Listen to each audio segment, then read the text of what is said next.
I am Dr. Suarchla, Scientific Director with Ziva Fertility Centers. Today we are going to look at what fibroids are, where are they present and how do they cause infertility. Fibroids are non-cancerous growth that occur inside the uterus. They occur in about 70% of women and usually after 30 years of age. So this is a very common cause of heavy bleeding or irregular bleeds and can be quite risky if you're trying for pregnancy. Let's look at the types of fibroids which are present. So this is a uterus and these are the tubes on either sides and the ovaries. Fibroids usually occur within the uterus. If a fibroid occurs inside the uterine wall, it is called as intramural. The symptoms include irregular bleeding, heavy flow of bleeding because it's inside the muscular wall of the uterus. Then there is the subserosal, which is outside the uterus. It's not causing too much harm, but it depends on the size of the fibroid.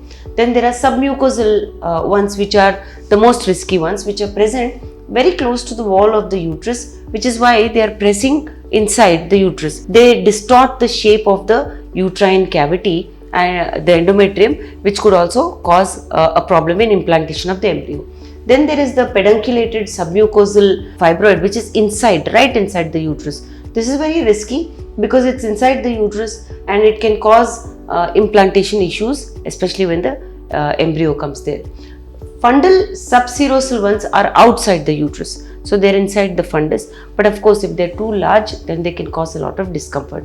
Symptoms usually include pain, depends on the site, depends on the size, depends on the number. Fibroids are usually classified according to these three things: the size, the number and the location. So depending on that, they are treated. Symptoms, like I said, include a lot of pain depending on the size and the location.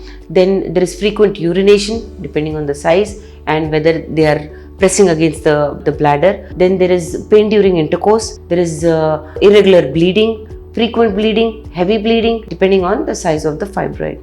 Treatment usually includes waiting and watching. If the fibroids are small, clinicians usually prefer to wait and watch. Otherwise, they are very keen to put the patient on hormonal treatment. These hormonal treatment involves bringing down the effect of estrogen and progesterone, under the influence of whose the fibroids flare up. So estrogen and progesterone are brought down so that the fibroid side also comes down.